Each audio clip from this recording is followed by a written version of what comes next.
अस्सलाम वालेकुम, नमस्ते, Sat Sri Akal, welcome back to my channel, hopes you are all well.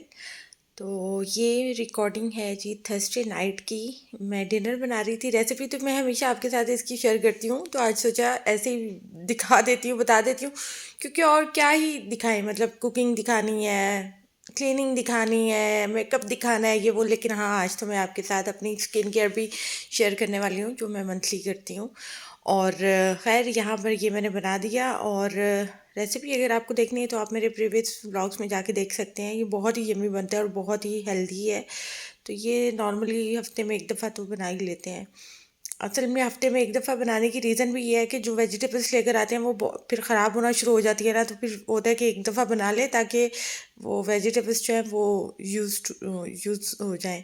अच्छा जी, ये फाइनल लुक है इसके ऊपर। जब खाना खाया रहे थे तो उससे पहले ये चीज़ जो है वो श्रेड कर ली थी, और दैट्स इट। इसको फिर गरम करके तो खा लिया था, तो बहुत ही यम्मी बना था। तो ये हमारा डिनर था। काफ़ी दिन हो गए, असल में मूड नहीं हो रहा था व्लॉग अपलोड करने का। रिकॉर्डिंग तो कहीं ना कहीं मैं कर ही रही थी, लेकिन अपलोड करने का बिल्कुल दिल नहीं हो रहा था। रीज़न मैं आपको बताती हूँ। पहले मैं हस्बैंड के लंच के लिए तैयारी कर रही थी। यहाँ पे चिकन ब्रेस्ट लिया, उसको मैरिनेट कर रही थी। उसके अंदर सॉस, ये विनेगर और chilli sauce, soya sauce, salt and black pepper डाल के इसको मैंने पूरी रात के लिए मैरिनेट करने के लिए रख दिया। और नेक्स्ट डे जब मैं उठी, और मैं इतनी एक्साइटेड हूँ स्नोफॉल के लिए कि मैं उठी और मैं एकदम से पागल हो गई कि ओ हो, रात में हो गई है स्नो।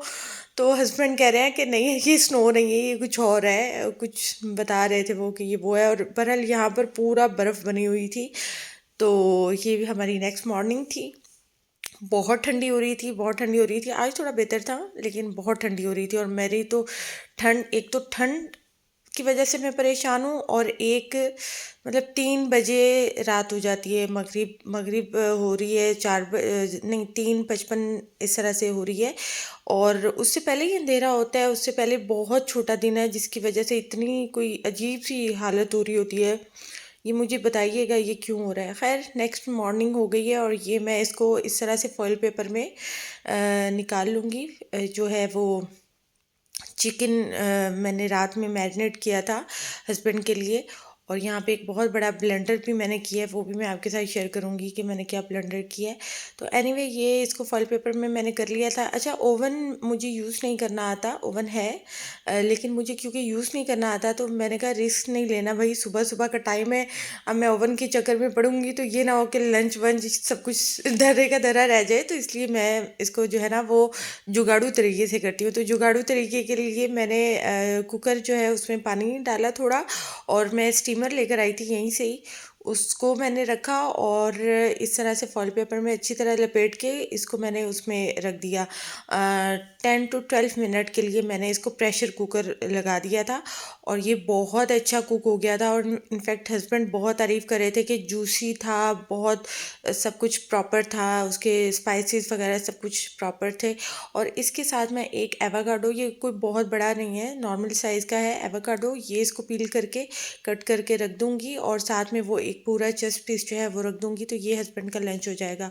ब्लेंडर की तरफ आते हैं। ब्लेंडर के बारे में मैं आपको बताती हूँ। मैंने आपसे बताया था ना कि चैलेंज है मेरे पास कि हर रोज़ कुछ नया। तो आज मैंने सोचा, नॉर्मल वेजिटेबल ऑमलेट तो हमेशा बनाती हूँ, तो आज मैं फ्रेंच ऑमलेट बनाती हूँ। मतलब मुझे देखने में बहुत आसान लगा था, लेकिन जब मैंने उसको बनाने की कोशिश की तो वो क्या बना, वो आगे देखिएगा।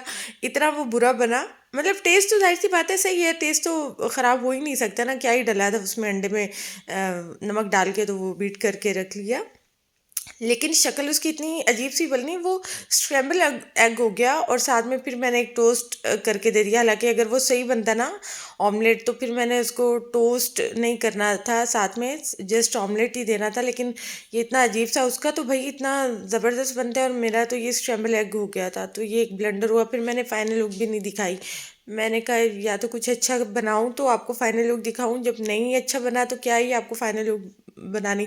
और फिर जब एक चीज़ इतनी ख़राब हो जाती है ना, मतलब आप सोचते कुछ है और बनती कुछ है, तो फिर दिल भी थोड़ा अजीब सा हो जाता है और हड़बड़ी सी मच जाती है। तो यही कुछ हुआ। खैर तब तक मैंने हस्बैंड को नाश्ता जो है वो सर्व कर दिया, और ये चिकन भी हो चुका था। फिर इसको मैंने थोड़ा सा बटर पैन में डाला और उसके अंदर इसको हल्का सा कलर दे दिया, दोनों साइड से हल्का सा कलर दे देना है। और उसके बाद फिर मैंने ऐसे कट करके रख दिया।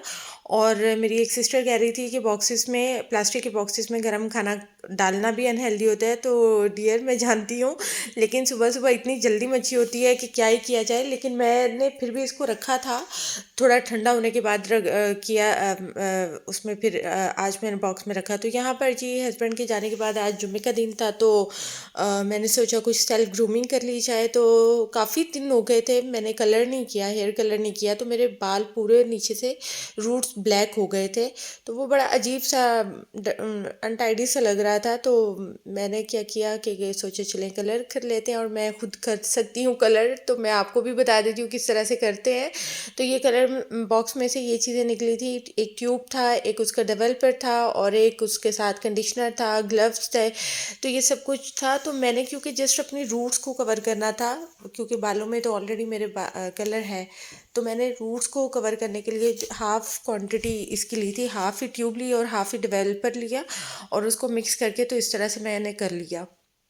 तो अच्छा हो गया। अभी आगे आप देखिएगा कैसा हुआ है। तो इस तरह से आप भी अपने घर में करें, पैसे वेस्ट नहीं करें पैसे वेस्ट नहीं करें, खुद ही काम करें। वैसे भी वेले होते हैं तो अपना सेल्फ ग्रूमिंग तो कर ही सकते हैं। अच्छा, ये फिर उसके बाद मैंने नहा नहू के और बाल बाल सुखा के बना के, फिर मैंने सोचा कुछ स्किन का भी किया जाए। तो ये मेरे पास स्क्रब रखा हुआ था, उसको मैंने अच्छे से स्क्रबिंग की। और ये आप यकीन नहीं करेंगे, पता नहीं मैं कितने दिनों के पास फेस पे स्क्रब कर रही हूँ। हालांकि हर चीज़ ही मेरे पास अवेलेबल है, लेकिन इतनी लेज़ी हूँ कि नहीं करती हूँ। और ये मास्क भी, शीट मास्क भी मैं पता नहीं कब से लेकर आई हुई हूँ। एक मैंने पहले यूज़ किया था और एक मैं आज यूज़ किया ये तो खैर, अच्छा ये मैं तब तक लगाए रखती हूँ जब तक ये ड्राई नहीं हो जाए। तो ये लगा के ना फिर मैं सारे काम कर रही थी इधर उधर के कमरों की सफाइयाँ, घर की सफाइयाँ, सब कुछ कर रही थी इसको लगा के, क्योंकि ये स्टिकी होता है फेस के साथ, सही से वो हो जाता है। और इसको बस लगा के, तो पहले मैंने इसके ऊपर जो है वो इस तरह से मसाज कर लिया रोलर से, और अपलिफ्ट कर लिया। और उसके बाद फिर मैं सफाइयाँ करना ही शुरू हो गई, क्योंकि जाहिर सी बात है फेस पे लगा हुआ है, तो अच्छे से जब तक वो ड्राई नहीं होगा मैं तो नहीं उतारती। तो खैर ये वाले प्लांट ने तो भाई मुझे अजीब सी हालत में, मेरे सारे प्लांट ख़राब हो रहे हैं, कुछ सर्दी से हो रहे हैं और कुछ बेचारे डिहाइड्रेशन की वजह से हो रहे हैं। मुझे इसकी मिट्टी की वजह से समझ ही नहीं आता कि इनको जो है ना वो पानी देना है या नहीं देना। इस बेचारे को रोज़ को मैंने फिर बाहर रख दिया कि चलो इसको धूप थोड़ी सी लग जाएगी। इसको ये रोज़ गंजा हो रहा है, इतना बुरा लगना शुरू हो गया। तो खैर अब मैंने सोचा कि मैं एक दिन छोड़कर एक दिन इनको पानी ज़रूर दूंगी, क्योंकि इनका पानी जो है वो निकल जाता है ना नीचे, वो पॉट में चला जाता है। तो फिर यहाँ पे ला के रख दिया, और यहाँ से जो है वो आजकल हम इस वाले रूम में सो रहे हैं, क्योंकि जो है ना उस वाले रूम से हम बस इधर शिफ्ट हो गए हैं। और फिर मैंने सोचा यहाँ पर तो आयरन स्टैंड पड़ा हुआ है, तो इसको फिर उस वाले रूम में छुड़ाती हूँ, क्योंकि ये साइज़ में थोड़ा छोटा रूम है। तो यहाँ पर हस्बैंड ने जब काम करना होता था अपना ऑफिस का तो वो करते थे, या फिर मैंने कपड़े इस्त्री वगैरह करने हो तो वो इसके लिए आते हैं, अदरवाइज़ हम इस रूम में कभी आए भी नहीं हैं। तो खैर यहाँ से फिर आयरन स्टैंड को जो है वो उठा दूँगी और दूसरे रूम में रख दूँगी। और बाकी जो है ना वो असल में जो क्विल्ट है ना वो हम अपना ही लेकर गए हैं। ये उस वाले रूम का है, तो इसलिए वो बेडशीट के साथ मैच नहीं करना, ना इधर वाला और ना उधर वाला। तो ये इधर बिछा दिया मैंने, और जो हम नॉर्मल यूज़ करते हैं वो उधर रख दिया। और जी उसके बाद शाम हो गई, और शाम तो यहाँ पे मतलब दोपहर के बाद डायरेक्ट शाम ही हो जाती है, बल्कि दोपहर भी नहीं होती, सुबह के बाद डायरेक्ट शाम ही होती है।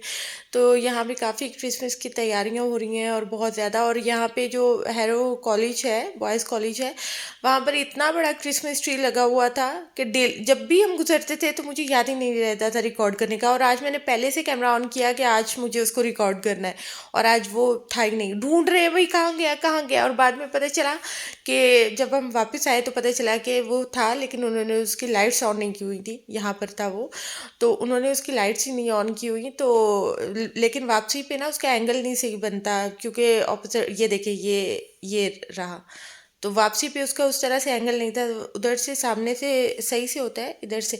अच्छा जी, एनीवे और संडे हो और हमारे घर में मूली का पराठा नहीं बने। अब तो मैं आपके साथ शेयर नहीं करती, लेकिन आप यकीन करो हर संडे को हमारे यहाँ मूली का पराठा बनता है। तो खैर मैं यहाँ पर मूली मैंने क्रश कर ली थी, उसके बाद उसका मसाला बना लिया, सारे स्पाइसेस देख ले मैंने क्या क्या डाला। उसके बाद मैं उसके बेल लूँगी, पराठे बेल लूँगी, और पहले हस्बैंड का लिए पराठा बनाऊंगी। और मतलब ये मुझे भी बहुत पसंद है मूली का पराठा, और हस्बैंड को भी बहुत पसंद है। और नॉर्मली संडे के दिन हम 12 बजे तक नाश्ता करते हैं, सो के भी देर से उठते हैं। उठ के भी थोड़ा, जाहिर सी बात है इसकी तैयारी पे टाइम लगता है, मूली को बनाना, फिर आटा गूंदना, सब कुछ करना, तो टाइम लगता है। फिर आटे को भी थोड़ा रेस्ट चाहिए होता है, तो वो थोड़ा टाइम लगता है, तो इसलिए 12 बजे तक हमारा वो हो जाता है, नाश्ता जो है ना वो 12 बजे तक होता है। तो ये पहला पराठा हस्बैंड का होगा, दूसरा भी मैं बना रही हूँ। मैं उनको सर्व कर देती हूँ, ताकि पहले तो वो ज़िद करते थे कि नहीं तुम आओगी तो मैं खाऊंगा, तो मैं कहती थी नहीं ठंडा हो जाता है, फ़ायदा क्या, उनको गर्म पसंद है। तो मैं बोल कर आती हूँ कि आप खाना शुरू करें, और जब मैं लेकर जाती हूँ तो फिर मैं अपना गर्म जो है वो उनको दे देती हूँ, और उनका ठंडा जो बचा होता है वो मैं खाती हूँ।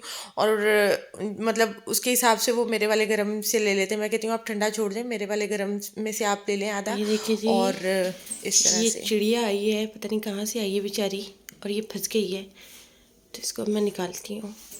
ओ मेरी गुड़िया, ओ मेरी गुड़िया, रुको रुको रुको रुको।